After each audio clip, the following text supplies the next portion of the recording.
Boa noite a todos. Estamos aqui novamente nesse sábado de luz, não é? E hoje nós temos a grata satisfação de receber Marco Milani, que ele está de moradia em Olambra, não é? Presidente da USE estadual, né, de Campinas, é isso, né? Regional. Isso. E também diretor de doutrina, né? Lá em São Paulo, é isso? Isso, da uso estadual. Então, seja muito bem-vindo, Marco, não é? Que nós realmente possamos ter aí uma noite de bastante esclarecimentos, não é? Que nós possamos, mesmo longe, estando juntos, como eu digo, né? Em corações, em vibrações, não é? Para que seja uma tarde bastante prazerosa. Então, seja muito bem-vindo a esse nosso trabalho. E Obrigado, Lunice. como a gente sempre faz, né? Eu costumo ler uma página, uma mensagem, e essa mensagem hoje está no livro Vinha de Luz, do Espírito Emmanuel, né? Psicografia de Chico Xavier. E o título que eu abri ao acaso é intitulado Crise. E tem aqui uma citação de Jesus, e que nós vamos encontrar em João, capítulo 12, versículo 27, dizendo: Pai, salva-me desta hora, mas para isto vim a esta hora. E aí Emmanuel vem aí, né, comentando sobre essa passagem de Jesus. E ele diz: a lição de Jesus, neste passo do Evangelho, é das mais expressivas. Ia o Mestre provar o abandono dos entes amados, a ingratidão de beneficiários da véspera, a ironia da multidão, o apodo na via pública, o suplício e a cruz, mas sabia que ali se encontrava, para isto, consoante os desígnios do Eterno. Pede a proteção do Pai e submete-se na condição do filho fiel. Examina a gravidade da hora em curso. Todavia, reconhece a necessidade do testemunho. E todas as vidas na Terra experimentarão os mesmos trâmites na escala infinita das experiências necessárias. Todos os seres e coisas se preparam considerando as crises que virão. É a crise que decide o futuro. A terra aguarda a charrua. O minério será remetido ao cadinho. A árvore sofrerá a poda. O verme será submetido à luz solar. A ave defrontará com a tormenta. A ovelha esperará a tosquia. O homem será conduzido à luta. O cristão conhecerá testemunhos sucessivos. É por isto que vemos no serviço divino do Mestre a crise da cruz que se fez acompanhar pelas bênçãos eternas da ressurreição. Quando, pois, te encontrares em luta imensa, recorda que o Senhor te conduziu a semelhante posição de sacrifício, considerando a probabilidade de tua exaltação. E não te esqueças de que toda crise é fonte sublime de espírito renovador para os que sabem ter esperança. Então, que realmente nós possamos ter esperança nesses momentos de crises pelas quais nós estamos passando. E reconhecendo, né, Jesus, o nosso mestre, Jesus, a nossa fonte de luz, não é?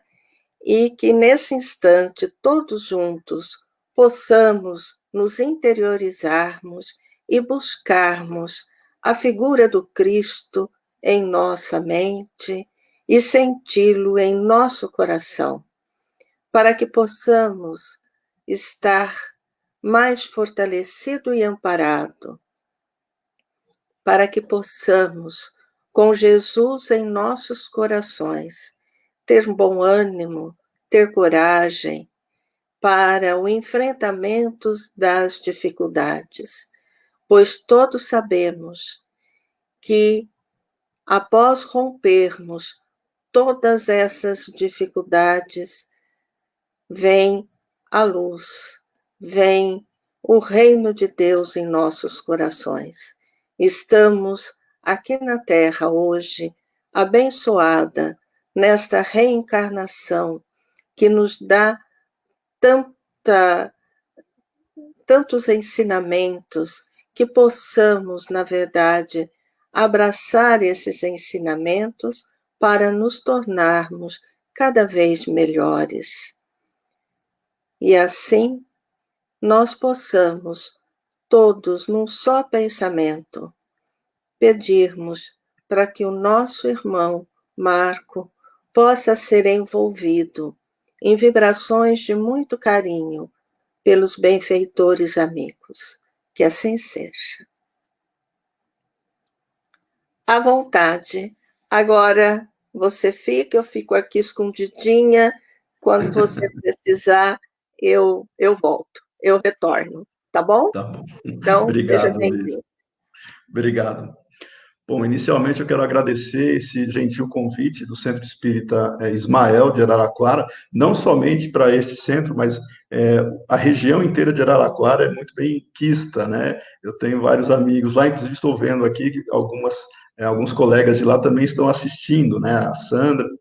Então, fica o meu abraço para todos e vejo outros amigos também assistindo, participando, né, da nossa live de hoje. A Ângela, a Andréa, minha mulher, o Nildo, né, o Sérgio Alencar, meu amigo. Enfim, nós temos a oportunidade de compartilhar, né? E esse compartilhamento, ele sempre vem em cima baseado naquilo que nós temos, a doutrina espírita, que é o verdadeiro ensinamento que nós podemos ter como mais atualizado sobre essa realidade que nós estamos vivendo, sob a ótica espiritual. E o tema de hoje, ele é bem interessante, porque nós vamos trabalhar a questão da mediunidade. E o título é uma pergunta, que na verdade foi transformada numa afirmativa. Todos somos médiums? Nós poderíamos perguntar. E a resposta é: todos somos médiuns. E a gente vai discutir o porquê disso. Quando nós falamos de mediunidade, sempre desperta a curiosidade, principalmente para quem ainda não tem familiaridade com essa temática, né? E a questão da participação com os amigos espirituais, como é que eles atuam, como é que eles agem, como nós podemos reagir, até que ponto nós conseguimos interagir nesse processo. Isso é muito importante, porque vai nos servir, inclusive, de direcionamento para o nosso dia a dia. Quando perguntamos todos somos médiuns, nós temos que, a primeira pergunta, né, a primeira questão, é entender o que significa isso.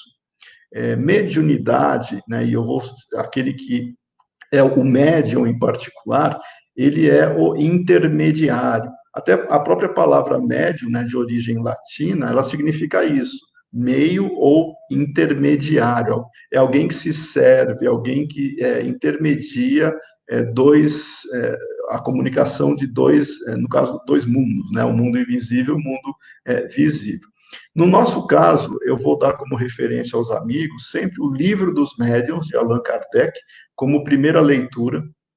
Claro que nós sabemos que essa temática ela está desenvolvida em todas as obras da codificação, não somente os 5 livros considerados fundamentais, mas em todas as obras de Kardec.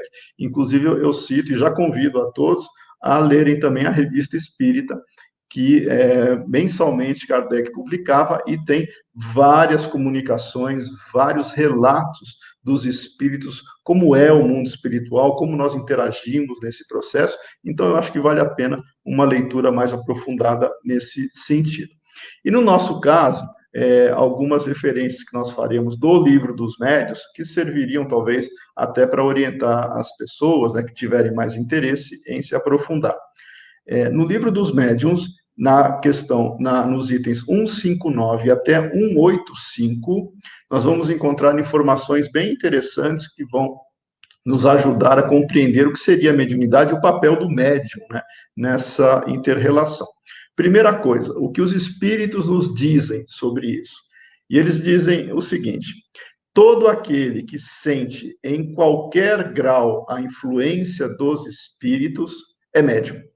Ou seja, todos nós somos médiuns porque todos nós estamos interagindo constantemente com a realidade espiritual que nos cerca e nós participamos também. Então, neste sentido de sofrer a influência, de também participar, porque nós influenciamos aqueles que estão ao nosso lado em termos espirituais, nós agimos como intermediários do pensamento e vontade. Eu vou dizer 3 palavras aqui que servirão para toda a nossa exposição, como também base ou referência, para entendermos como funciona esse mecanismo. É pensamento, vontade e sintonia. Quando há esses 3 elementos entre nós encarnados com os amigos desencarnados, nós estabelecemos este contato e transmite-se nesse processo ideias, vontades, intenções, e muitas vezes nós influenciamos e muito mais vezes somos influenciados por aqueles que nós não conseguimos ver, mas estão ao nosso lado. Então, a mediunidade, essa faculdade de estar interagindo com os amigos espirituais, eu estou chamando de amigos porque são as companhias espirituais. Claro que nós temos espíritos que eventualmente podem ter alguma desavença conosco, mas também são companhias espirituais que nós temos. Então, a mediunidade é uma faculdade natural nossa, inerente ao homem. Se ela é inerente, ela não é nenhum privilégio, não existe nenhum tipo de diferenciação no caso desse intercâmbio em termos de influência e sermos influenciados. Mas existe, sim, uma diferenciação em termos de intensidade que esses fenômenos, as manifestações que nós podemos ter fruto deste intercâmbio, eles ocorrem.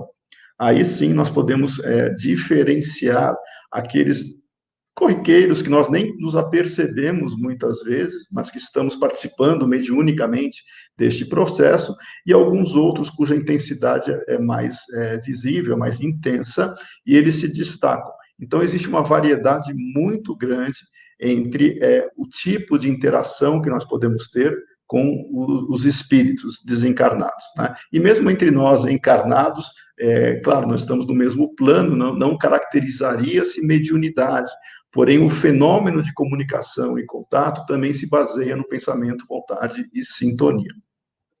Então, como nós temos uma variedade infinita, nós temos também aptidões diferentes, muitas vezes, para a promoção de alguns fenômenos, de algum tipo de comunicação. Porque vai depender da característica da pessoa. E não é só característica em termos morais e intelectuais, orgânicas também. O organismo influencia nesse processo. Para nós, encarnados, existem características orgânicas que vão favorecer ou não a manifestação da mediunidade em si. Ou seja, é uma interação também que nós temos que ter corpo, mente, né, baseado nessa relação com os espíritos que nós não conseguimos ver, mas estão ao nosso lado, estão participando conosco desta atividade. Então, a sintonia que existe, ela vai se dar pelo pensamento. E como é que nós temos sintonia? Em algum momento específico? Não, a todos os instantes. A partir do momento que nós temos consciência de que nós estamos sempre em atividade, inclusive à noite, quando nós dormimos, nós, espíritos, continuamos em atividade. O corpo dorme, mas nós continuamos em atividade, e é justamente um momento onde nós temos mais flexibilidade, nós temos mais liberdade de entrar em relação direta, né, com as companhias espirituais que nós atraímos e somos atraídos pelo pensamento. Então, o pensamento é a base desta sintonia, e a vontade, ela vai direcionar esse tipo também de relação. Então, a sintonia, ela existe conforme a qualidade de nossos pensamentos. Pensamentos bons vão atrair que tipo de companhias espirituais? Boas, que querem nos ajudar, que gostam da gente, que procuram nos auxiliar. Pensamentos ruins, desequilibrados, vão atrair igualmente companhias espirituais que estão com esta sintonia, que estão também com algum tipo de sensação ou de perturbação, muitas vezes, porque haveria afinidade. E essa afinidade, portanto, é como se fosse, dando um exemplo muito simples, quando nós vamos ligar a televisão. A televisão tem inúmeros canais. Cada canal tem um tipo de programação, cada canal tem uma temática, cada canal tem uma característica específica de conteúdo. Nós fazemos isso também com os pensamentos. Conforme a qualidade de nossos pensamentos, nós sintonizamos nas companhias espirituais que também têm aquele gosto, aquela preferência, aquela atitude, e muitas vezes nós nos deixamos ser influenciados justamente porque permitimos isso através de nossos pensamentos. Então, não é que nós somos conduzidos pelos espíritos, mas eles nos influenciam porque nós permitimos através da qualidade de nosso pensamento. E essas manifestações, esta inter-relação, Kardec trata em todas as obras, não é somente no livro dos médiuns. Eu vou citar uma das obras, que talvez não seja tão conhecida de todos, porque ela veio um pouquinho antes, mas que posteriormente, né, faz parte do conjunto de obras de Kardec, chamada Instruções Práticas sobre as Manifestações dos Espíritos. Este livro serviu de base para o livro dos médiuns, mas neste livrinho também, no Instruções Práticas, nós encontramos essa afirmação de que toda pessoa que sofre influência, de alguma maneira, é médium, tá? Então, é só para a gente ter a noção de que ninguém é um ser privilegiado ou não. Todas as pessoas, elas estão nesse processo de interação, e essa faculdade mediúnica, ela vai se traduzir, dependendo também, não só da intensidade, mas do momento onde como nós nos encontramos. Nós temos dias melhores, temos dias mais felizes, temos dias mais tristes, e a sintonia muda também. Não vamos pensar que uma vez que nós tenhamos em determinado dia e momento um tipo de sintonia, que ela vai se perdurar ou ela vai se repetir em todos os instantes. Não vai. Depende das características também e do momento que nós estivermos vivenciando.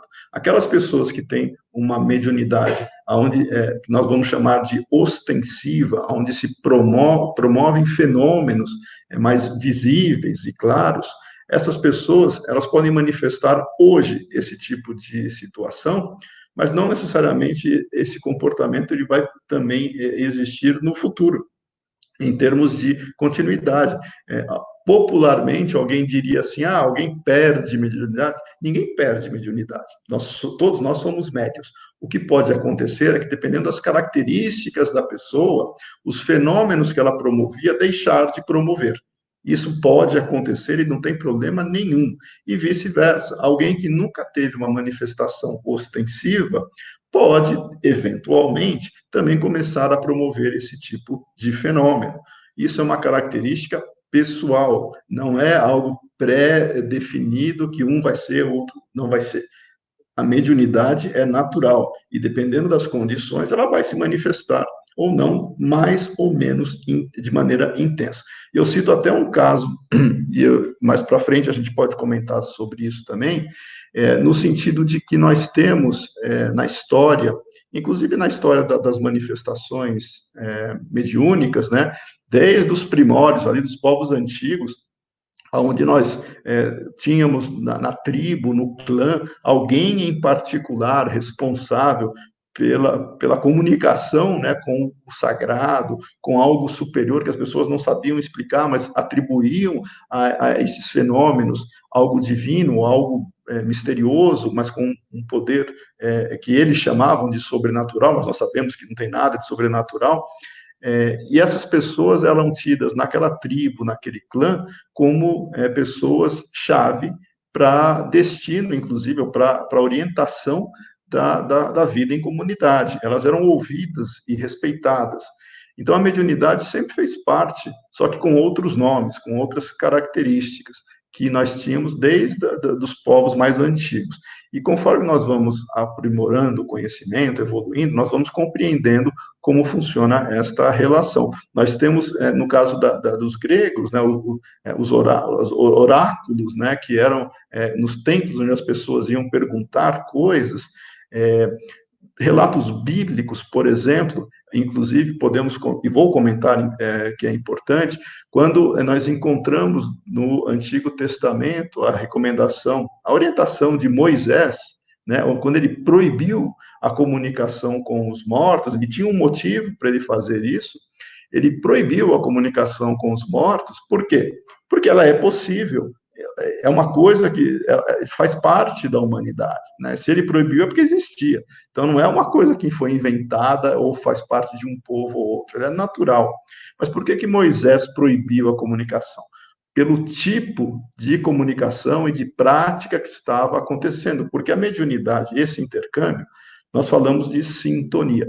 Quando nós nos sintonizamos com espíritos que queiram o nosso bem e nós desejamos uma mensagem, uma comunicação, algum tipo de interação, buscando o nosso progresso, mas com um nível elevado, moral e intelectualmente falando, nós atraímos espíritos que buscam fazer isso e vão nos ajudar de alguma maneira. Só que quando nós buscamos coisas que não são tão elevadas assim, que estão mais voltadas para o nosso cotidiano, para o dia a dia, e muitas vezes coisas mesquinhas, em termos de desejos ou de ambições pessoais, a qualidade que os espíritos do conteúdo, né, e até no nível moral que os espíritos vão se aproximar para participar desse processo, ela não vai ser a mesma de espíritos superiores.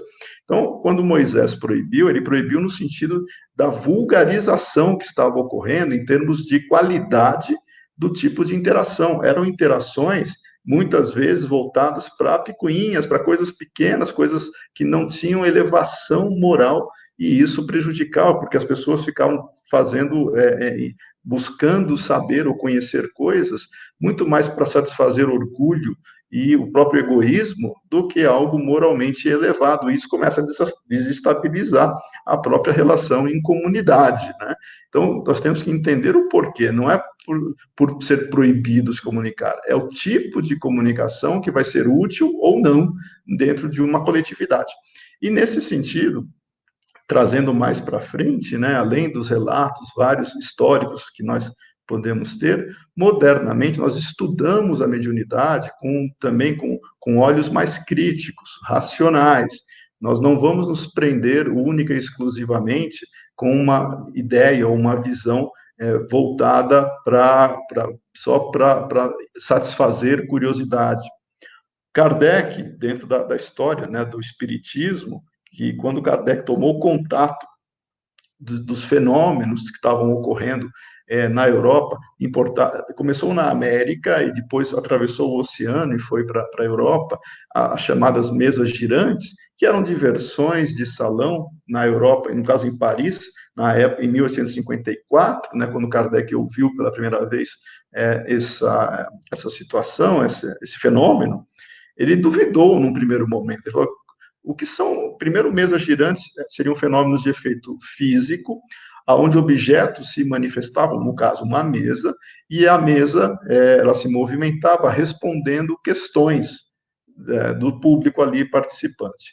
E Kardec, ele duvidou, num primeiro momento, que isso seria possível, achou que pudesse ser fraude, inclusive, porque onde já se viu um objeto inanimado que, segundo Kardec, não tinha nervos nem condições de exercer algum tipo de auto-ação, né, de movimento sozinho, poderia fazer isso. E ele, no fim, ele se convenceu a ir, porque ele foi convidado no ano seguinte, em 1855, por um amigo que ele confiava, que ele tinha uma grande respeitabilidade, né? Ele entendia que era uma pessoa séria e não iria falar algo que não tivesse cabimento, que não tivesse fundamentação. Até que em 1855, Kardec foi visitar, né, uma dessas sessões onde ocorriam fenômenos de efeitos físicos, e ele começou a perceber que não era a mesa em si, algo promovia aquele movimento. E aí ele identificou que era uma fonte inteligente, e a partir daí as comunicações que foram estabelecidas e as perguntas que ele fez de caráter sério passaram a ser também reunidas, valorizadas, e inclusive questões filosóficas, questões científicas, questões que fazem parte do nosso avanço do conhecimento. Kardec fez para essas inteligências, né, que ele estava descobrindo, ou constatando, no caso, porque elas sempre se manifestaram em todas as épocas da humanidade, e ele reuniu essas informações, e aquelas que tinham convergência, aquelas que mais de uma fonte dava a mesma resposta, ele reunia, e assim nasceu a doutrina espírita, o livro dos espíritos. Ele é baseado justamente nesse processo de perguntas e respostas, assim como toda a codificação depois foi sendo trabalhada em cima dos ensinamentos dos espíritos, mas nunca de um espírito, de vários espíritos que convergiam para aquela resposta. Quando era um espírito, ele sempre adotava aquilo como opinião, e não como uma verdade ou como um ensinamento que nós poderíamos chamar dos espíritos, né? Então, esses fenômenos, eles sempre despertaram, sempre chamaram a atenção. E no caso dos médiuns, né, que nós vamos ver que tipo de interação também seja possível, nós falamos algumas, né, podemos conversar, mas fenômenos físicos podem acontecer, já vamos ver alguns tipos de mediunidade. Então, vamos só separar agora, então, dois tipos de médium. No sentido amplo, todos nós somos. No sentido amplo, todos nós estamos em relação direta com os espíritos, então ninguém precisa ter medo, ninguém precisa ficar preocupado com isso. Nós temos, nas palavras de Paulo, o apóstolo, uma legião de testemunhas ao nosso lado em qualquer momento. Nós nunca ficamos sozinhos, em qualquer momento. Alguém que, por exemplo, more isolado, mora sozinho, não tem ninguém morando com ele em alguma casa, em algum apartamento, não importa. Esta pessoa, ela pode achar que chega em casa e está sozinha, mas ela não está sozinha. Tem vários espíritos que a acompanham pela qualidade do pensamento. Então, se alguém estiver agora vendo a nossa conversa aqui e estiver sozinho, você acha que está sozinho enquanto encarnado, mas enquanto companhias espirituais, tenha certeza de que há individualidades, há espíritos que acompanhando, e isso não é nenhum tipo de situação para ficar com medo ou para ter alguma preocupação. Basta nós termos bons pensamentos, que são essas companhias que nós vamos ter ao nosso lado. Muito bem. E aí, no sentido restrito, nós temos aqueles que promovem fenômenos, que servem de intermediário de uma maneira ostensiva, tá? Mais intensa. Então, são esses dois grandes grupos. E os espíritos, como eles estão sempre influenciando em nossa vida, portanto, nós nós servimos de intermediário dos espíritos, da maneira que eles podem nos inspirar, eles podem nos intuir, eles podem, inclusive, pelo pensamento e vontade, né, dar ideias para nós, que nós não sabemos de onde elas vêm, e agir conforme aquelas ideias. Nós somos influenciados, muitas vezes, mas nós vamos tomar a decisão se vamos abraçar aquela ideia ou não. Não é porque tem algum espírito que está ao nosso lado e sugere ou busca que nós pensemos ou que nós tenhamos esta ou aquela decisão, que nós somos obrigados a aceitar isso. Nós temos que refletir. De maneira até lúdica, né, nos desenhos mais antigos, nós tínhamos desenhos animados, nós tínhamos aquela figura de alguém que ia tomar uma decisão e aparecia o anjinho e o diabinho do lado dela, cada um sugerindo alguma coisa para ela fazer. Isso é lúdico, não tem anjinho nem diabinho que fica fazendo isso, mas tem espíritos que, obviamente, podem sugerir coisas boas, coisas favoráveis e coisas que não são boas e até querem colocar a pessoa numa situação mais difícil. Então, nós temos só que tomar cuidado nesse tipo de pensamento, aquilo que nós vamos escolher. Os pensamentos são nossos, mas nós podemos receber influência e nós vamos diferenciar o que nos faz bem e o que não nos faz. Muito bem. Na questão, então, eu vou agora citar o Livro dos Espíritos, tá? Na 459, se alguém tiver ainda interesse de aprofundar nesse conhecimento da influência dos espíritos, lá na questão 459 vai encontrar também o grau, né, até que ponto eles podem nos influenciar nesse sentido. E no processo de intercâmbio que nós temos, desde que nós tenhamos a possibilidade de interação, ela pode ocorrer. Havendo pensamento, vontade em sintonia, ela pode ocorrer. E existem casos bastante peculiares, vejam que interessante, e no Livro dos Médiuns isso é relatado, inclusive, eu vou citar no item 284, quando Kardec explora a questão de se evocar, ou seja, de se convidar para essa interação mediúnica, né? Quando nós estamos encarnados e evocamos um espírito, o espírito, se ele estiver em sintonia, ele pode participar desse processo, ele pode se manifestar, inclusive, desde que haja condições para isso. Na questão, no item 284 do Livro dos Médiuns, Kardec ele faz uma pergunta se nós podemos evocar pessoas vivas. Como que seria esse processo? Nós falamos logo no começo que quando nós dormimos, quando nós repousamos, nós temos mais flexibilidade. O espírito, ele se sente mais liberto do corpo. Como é que funciona esse processo chamado emancipação da alma? Nós, espíritos, nós temos um corpo. Por sinal, é importante destacar aqui que muita gente fala ao contrário e de maneira equivocada. Nós não temos um espírito e muito menos nós temos uma alma, né? Nós temos um corpo, nós somos o espírito. Então, uma vez que nós somos o espírito, nós estamos usando um corpo. Esse corpo precisa repousar, precisa descansar. Quando há diminuição da atividade vital do organismo, aí nós, espíritos, temos mais liberdade. Nós somos espíritos, estamos em contato com o mundo espiritual, nós continuamos ligados ao corpo, mas nós podemos nos emancipar. A palavra é emancipar, que Kardec usa. Alguns usam de maneira mais popular o termo desdobramento, só que Kardec nunca disse desdobramento, tá bom? Então, nós vamos usar sempre emancipar, que é muito mais adequado doutrinariamente falando. Nós nos emancipamos do quê? Do corpo. Desdobramento parece um pouco equivocado, porque dá a impressão que você se divide, né? E o espírito nunca se divide. Nós sempre somos únicos. Então, no caso, nós nos emancipamos. E quando nós nos emancipamos na realidade espiritual, nós nos encontramos exatamente no mundo espiritual, como qualquer outro espírito, só que ligado ao corpo. E uma vez no mundo espiritual, e olha que interessante, nós podemos dar uma comunicação mediúnica, se houver sintonia, se houver vontade, se o pensamento e a vontade estiverem atuando e se promover a sintonia. Então, no item 284 do Livro dos Médiuns, os espíritos dizem sobre a evocação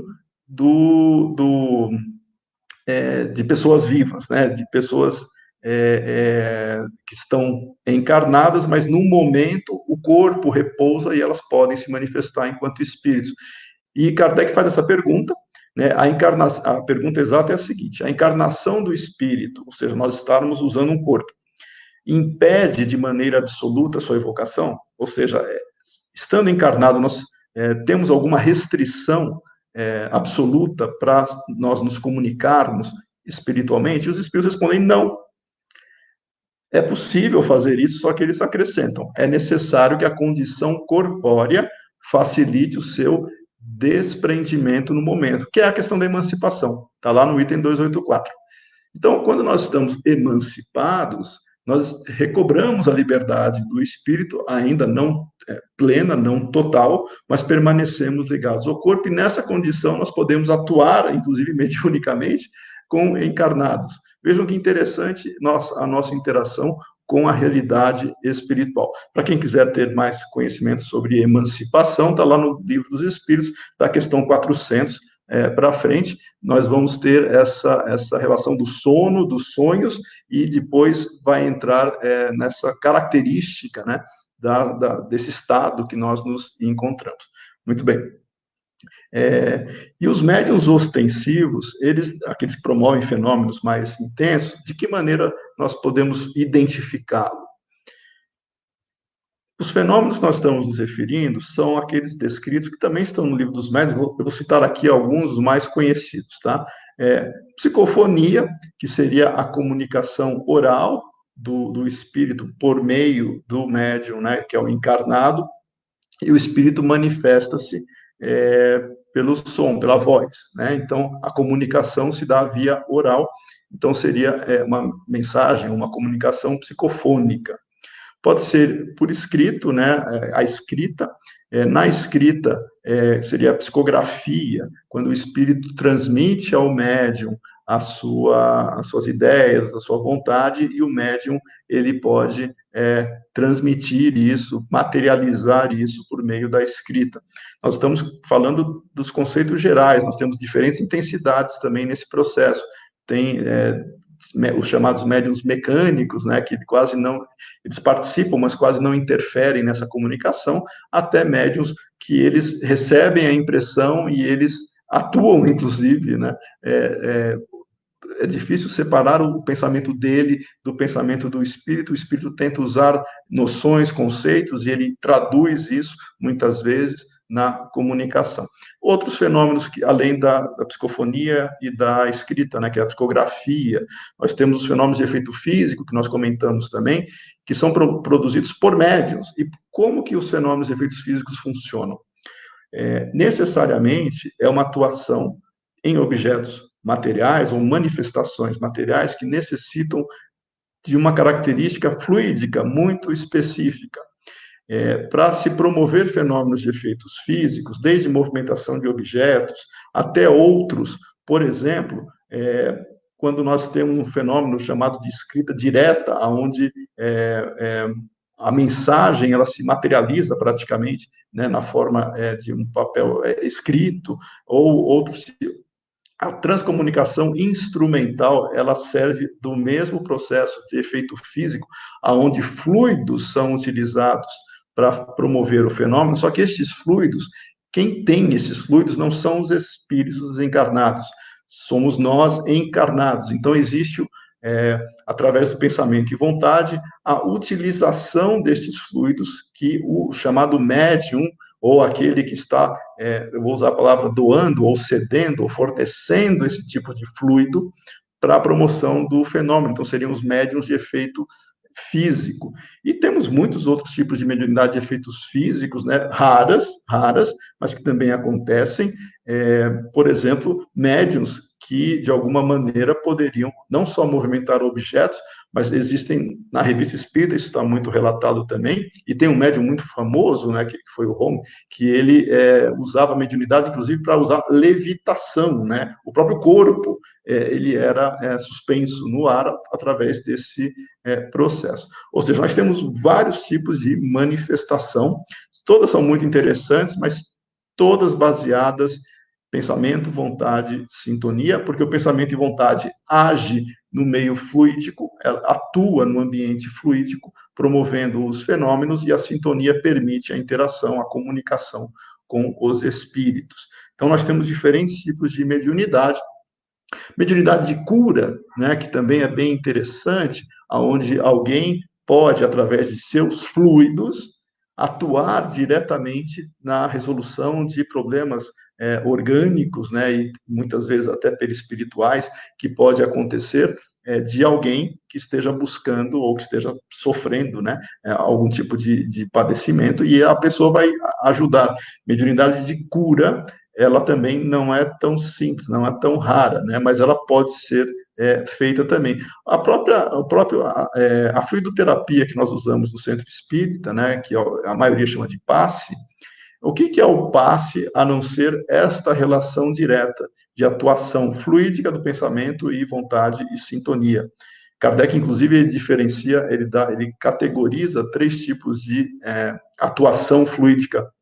No caso do passe, Kardec ele sempre estudou magnetismo, ele estudou magnetismo por quase 2 décadas antes de desenvolver, né, ou de se dedicar ao espiritismo, e o termo passe, a origem dele é do magnetismo, porque o passe está ligado a movimento.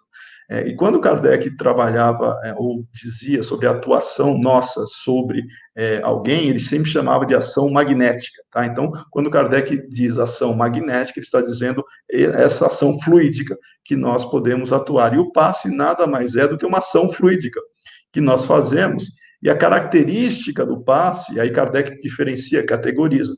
Tem o passe que é estritamente, que vamos chamar de humano, né, que seria o passe magnético, ou ação magnética, né, que Kardec chamaria, onde somente os fluidos nossos encarnados participam do processo. Tem o tipo de atuação que ele chama que é puramente espiritual, ação magnética, ele chama de magnética espiritual, onde os espíritos desencarnados, com os fluidos que eles conseguem manipular e atuar diretamente no assistido, na pessoa que esteja sendo envolvida nesse sentido.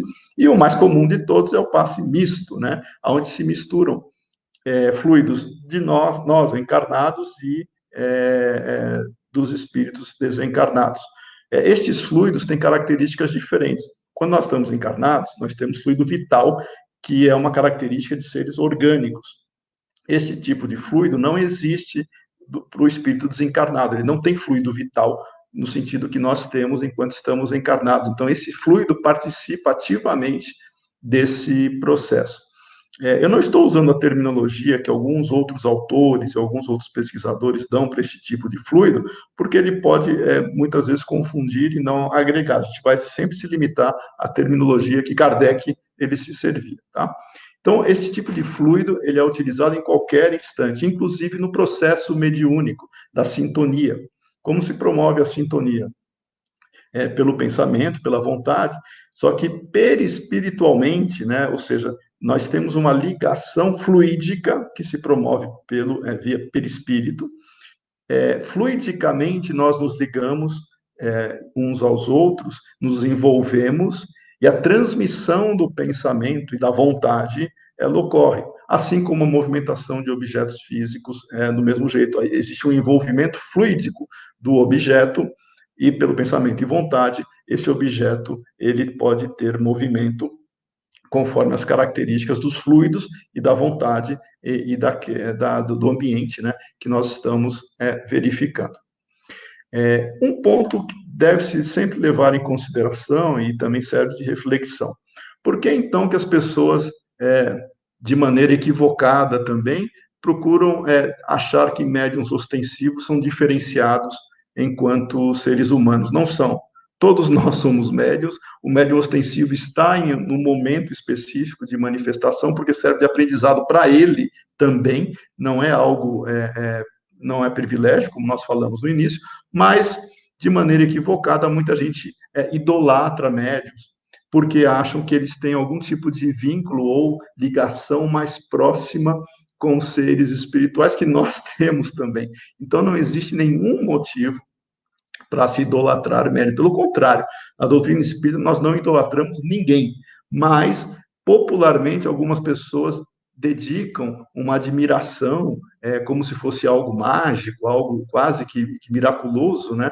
Você ter depositado em alguém um canal de comunicação. Sabe de onde vem isso? Desde encarnações passadas, quando nós estávamos em outros ambientes, onde dependíamos, desde aquele cidadão, daquela pessoa que estava ali para ser o intermediário com os chamados deuses, e que ele representava e expressava a vontade dos deuses, nós aprendemos quase que por condicionamento a idolatrar algumas pessoas que seriam o elo de ligação entre nós, mundanos, mortais, com o sagrado, com o divino. Isso faz parte do atavismo de muita gente, porque traz do passado isso. Isso vem sendo carregado. Os oráculos, né? A pessoa se dedicava, né, ao oráculo, achando que por aquela que transmitia a vontade estaria mais próxima dos deuses, seria alguém diferenciado. Nós não temos que idolatrar médiuns, nós não precisamos fazer isso, simplesmente porque são pessoas comuns, normais, como qualquer outro. E ao contrário, o risco de pessoas que se deixam levar pela vaidade, pelo orgulho, porque se acham diferenciados, é muito grande. Então, não é que nós não devemos respeitar e valorizar pessoas que têm mediunidade, claro, nós devemos ajudar, inclusive, essas pessoas a se equilibrarem, mas não quer dizer que seja algo diferenciado em termos de moral e intelectualidade. Não é porque um médium que é intermediário, ele diz alguma coisa, que vire lei, ou que nós tenhamos que aceitar aquilo como se fosse verdade, se não passar pelo crivo da razão, que é o que Kardec fazia. Não é qualquer mensagem mediúnica que nós vamos adotar ou aceitar como se fosse verdade. Pelo contrário, nós vamos duvidar primeiro se o fenômeno ocorreu, e segundo, se a mensagem é válida. Kardec fazia isso. Lá no próprio livro dos médiuns, ele tem um capítulo que ele dedica somente a mensagens apócrifas. O que seriam essas mensagens? Seriam mensagens que o espírito assinava, inclusive ele não considerava válida, não considerava útil, porque tinham características ali que não estavam condizentes com os ensinamentos dos espíritos. Não estavam de acordo, muitas vezes, com a conduta que aquele que assinava tinha na Terra, enquanto estava encarnado, e agora ele se manifestava de outra maneira, completamente diferente, ou com ideias muito diferentes. Desconfia-se deste processo. Não quer dizer que nós não melhoremos, claro que a gente pode melhorar, mas nós temos que tomar cuidado com o que nós estamos recebendo, lendo, interpretando e, acima de tudo, aceitando como se fosse verdade. Nesse momento agora que nós estamos de pandemia, olha só que interessante, nós estamos mais dedicados às tecnologias de comunicação à distância, como estamos fazendo agora com a nossa conversa. Vejam que está chovendo comunicações ditas mediúnicas sobre essa situação que nós estamos da pandemia, quando, na verdade, boa parte delas ou é anímica, ou é alguém que fez aquilo, porque espírito zombeteiro não tem só desencarnado, não, tem encarnado também, que cria isso daí e passa a divulgar, ou não tem fundamento algum aquele tipo de comunicação, porque espírito sério, eles não ficam fazendo nenhuma previsão catastrófica, ou nenhum tipo de situação alarmista, pelo contrário, eles deixam que nós, encarnados, resolvamos os nossos problemas, sempre buscando com ponderação, com equilíbrio, com uma situação mais favorável, sem criar um clima alarmista. Esta pandemia que nós estamos tendo aqui, em 2020, ela não é a primeira, nós já tivemos várias outras pandemias e teremos ainda várias outras. Não é nada diferente, claro, ela é grave, ela é importante, muda, né, maneiras de nos comportarmos, mas há um século atrás, em 1918, nós tivemos a gripe espanhola, que matou, segundo estimativas, entre 30, e tem estimativas até mais graves, né? Entre 30 e 50 milhões de pessoas no mundo matou. Matou mais que a Primeira Guerra Mundial, que acabou em 1918. Estima-se que na Primeira Guerra Mundial tenham-se levado a óbito 17 milhões, né, de pessoas. Em pouco menos de 2 anos, a gripe espanhola, 1 ano e pouco, a gripe espanhola levou 30 milhões, de 30 a 50 milhões.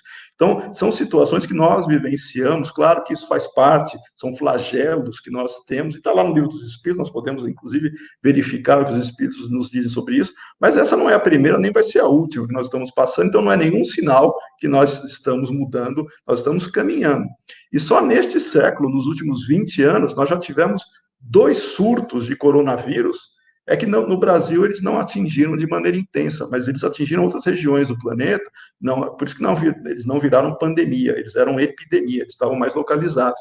Em 2002, nós tivemos a SARS, né, que é a crise respiratória aguda grave, que é da mesma família do coronavírus que nós estamos tendo aqui, e em 2012, outra por coronavírus, chamada de crise do Oriente Médio, que atingiu mais aquela região e um pedaço da Ásia, também com uma crise respiratória gravíssima, um grau de letalidade muito grande, só que ficava mais localizado, em 2012.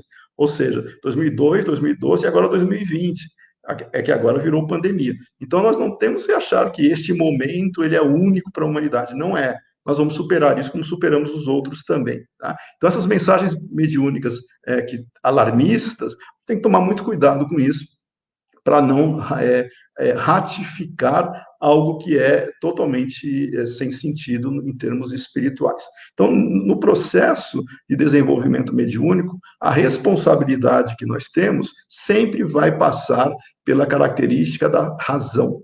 Kardec fazia isso. E a doutrina espírita se baseia na fé raciocinada. Nós não estamos aqui para aceitar cegamente tudo que vem dito, né, mediunicamente. Outra questão são os livros. Não é porque um livro é psicografado ou dito psicografado, porque tem muita editora que prefere vender livro, que coloca na capa lá psicografado, porque vende mais. As pessoas têm uma certa fascinação ou admiração, porque supõem que vão encontrar ali algum tipo de verdade escondida. Não vão. O que os espíritos nos disseram em termos de seriedade de conduta, de aprendizado, de educação, nós encontramos isso na convergência dos ensinos dos espíritos. Não quando é um espírito dizendo algo que muitas vezes é totalmente contrário ao que os espíritos já disseram para Kardec. Com quem que nós vamos ficar? Com espíritos superiores, que tinham convergência de ideias sobre a nossa realidade, ou de um espírito, nós nem conhecemos de onde vem, uma opinião que contradiz até esses ensinamentos dos espíritos superiores. A gente vai pensar sobre isso e aceita o que quiser, mas também a gente vai ter o bom senso de não abraçar nada cegamente. Então, não é porque é um livro dito mediúnico ou psicografado que nós vamos entender que aquele livro tem alguma verdade diferente no sentido de mudar a nossa maneira de entender a realidade espiritual.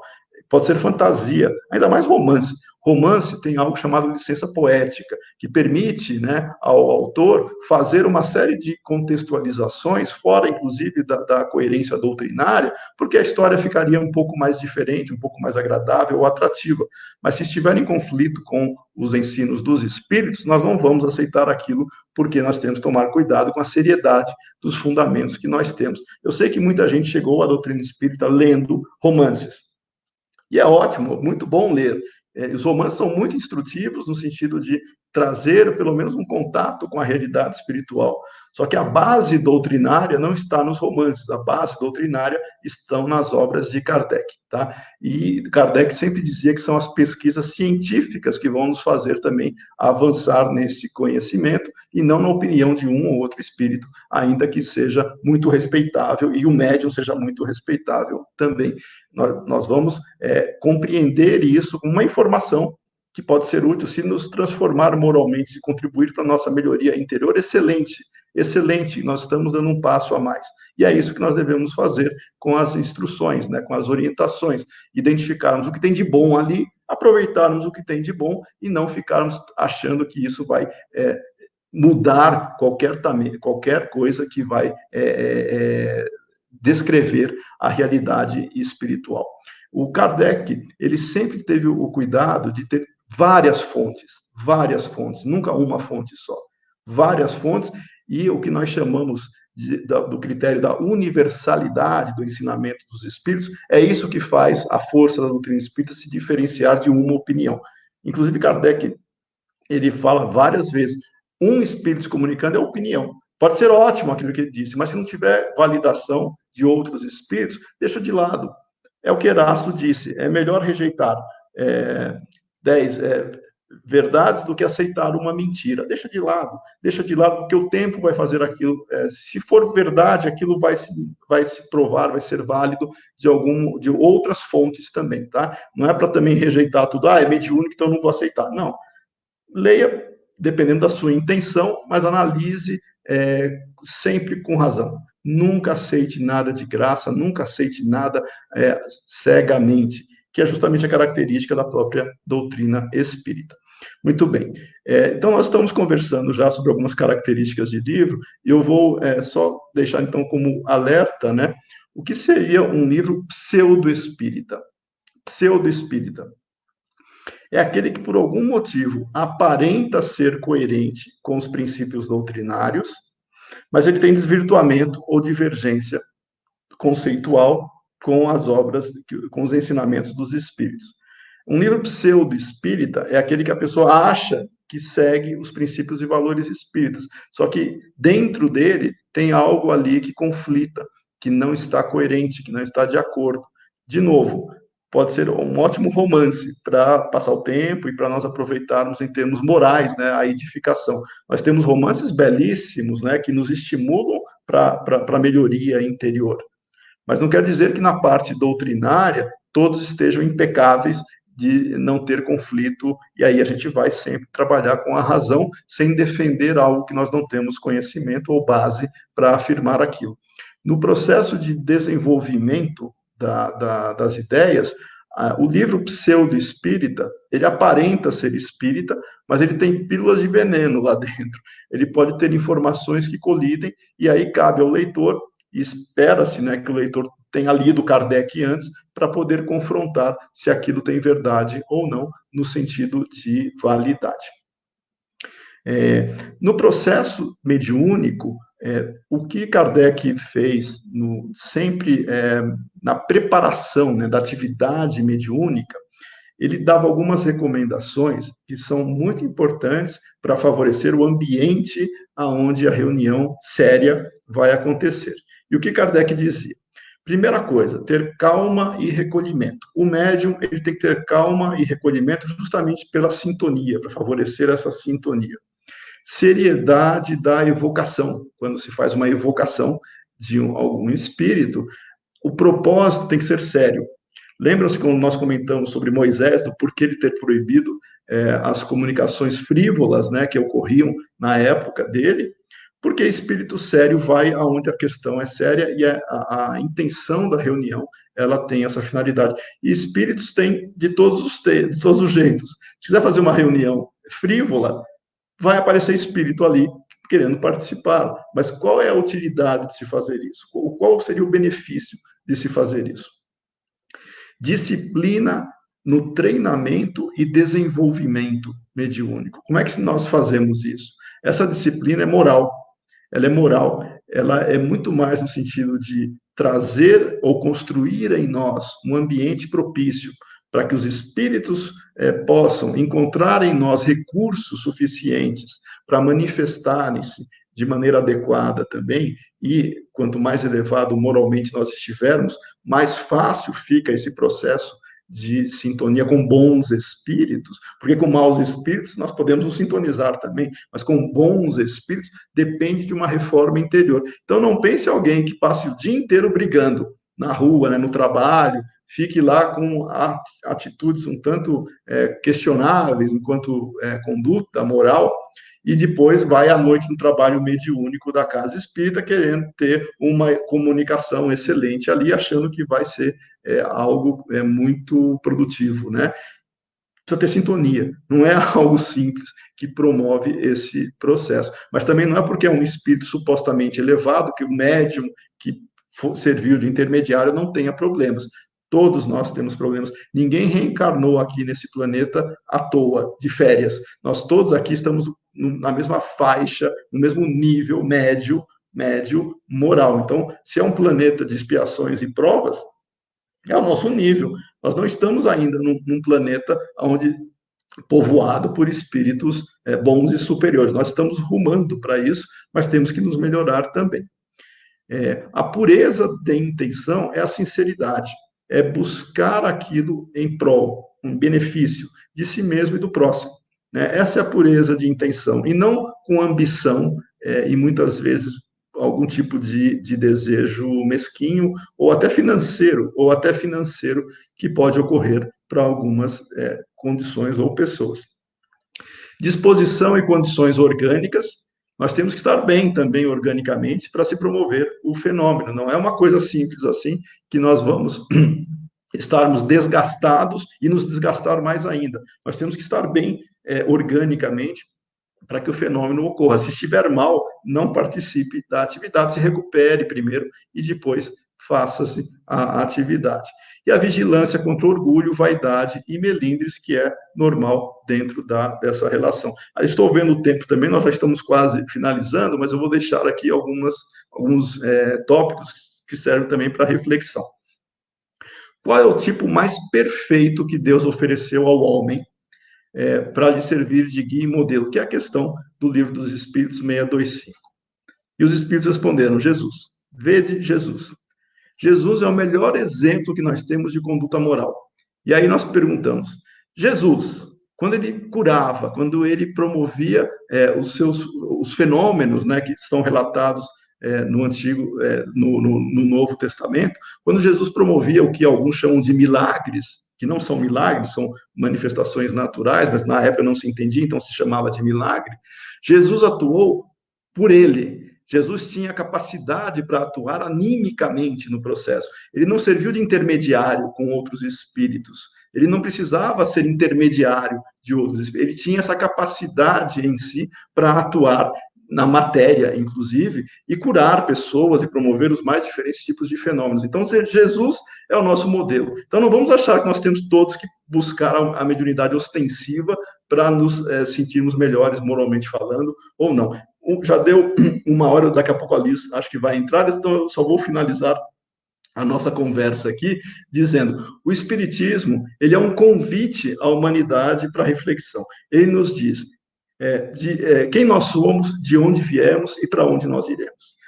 O processo mediúnico faz parte desta relação. Vamos imaginar, então, que nós somos responsáveis pelas companhias espirituais que nós estamos tendo e nós vamos contribuir, não só para nós, mas para essas companhias, quando nós pensamos bem, desejamos o bem de todos e nos esforçamos para isso. É essa mensagem que toda a comunicação mediúnica, em essência, elevada, nos direciona. Vamos ser bons, vamos trabalhar para a nossa melhoria. Em essência, é isso que o Espírito Sério nos diz. E nós não precisamos ficar arrumando fantasias ou outras questões lúdicas para o crescimento. Vamos respeitar e ter Jesus como nossa referência, e assim nós estamos cumprindo e atendendo, né, ao convite que o próprio Jesus nos faz para sermos pessoas melhores. Muita paz a todos, eu agradeço o convite, agradeço a todos, e a Liz, fique à vontade agora para fazer o encerramento.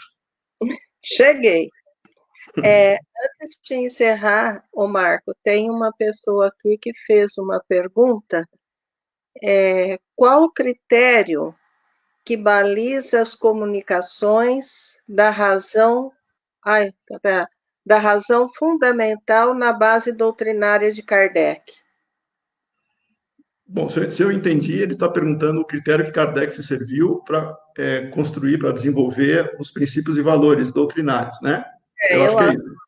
É o que eu entendi também. Tá. Kardec se serviu do critério que nós comentamos, da universalidade. Ele fazia perguntas, ele estudava, ele colocava uma questão para os espíritos responderem, e existia convergência, existia as respostas que eram consideradas semelhantes ou iguais, ou que tinham esse tipo de alinhamento, elas eram consideradas o ensino dos espíritos, e nunca uma opinião ou um espírito dizendo. Então, tudo que nós temos em termos de princípios e valores doutrinários, que nós chamamos de doutrina espírita ou dos espíritos, porque foram os espíritos que, através dos ensinamentos convergentes, não de um, mas convergentes, que Kardec, aí o trabalho fenomenal de Kardec, que classificou, agrupou e apresentou essas questões, ele nos convida para isso. Mas ele não fecha a questão também. A doutrina espírita, ele coloca que nós estamos ainda ampliando o conhecimento que nós temos, e ele põe a ciência como aquela que vai nos ajudar a fazer isso. Nunca revelação de um espírito, né? Por isso que nós insistimos, não é porque um livro ou alguém disse alguma coisa que nós vamos mudar a maneira de ser enquanto princípios e valores espíritas. Não. Os fatos têm que comprovar. Se não houver comprovação, se não houver nada que justifique nós adotarmos outro pensamento, nós vamos ficar sempre com Kardec. Tá? Eu acho que é isso que o internauta tinha perguntado. Eu também entendi isso. E aí vem, quando Allan Kardec ele fala, né, da importância da observação consciente, né? Nós estarmos observando, né? E ele até coloca ali na introdução do Livro dos Espíritos, ele coloca uma coisa interessante, né? Que é você observar e você refletir no silêncio, não é? Então, esse ponto, eu acho que é um ponto bastante interessante quando a gente trata, assim, dessa base doutrinária, né, do médium, da mediunidade, né, de tudo isso, né, que você falou, é a gente observar e refletir no silêncio, porque daí você não cai no engodo, né? Você pode ler tudo que você quer, mas se você não tiver uma base doutrinária fundamentada, você não vai conseguir, na verdade, entender se aquilo é uma verdade ou não, não é? Ô, Liz, eu posso fazer só um comentário rápido, se você me permitir? Fique Eu à sei que o vontade. tempo já está passando. Não, Kardec, a última obra que Kardec escreveu, e só foi publicada depois que ele desencarnou, mas ele já tinha terminado e mandou para a gráfica, chama-se Catálogo Racional para se formar uma biblioteca espírita. Essa obra, inclusive no Brasil, é publicada, né, está em português pela editora, acho que é Madres, tá?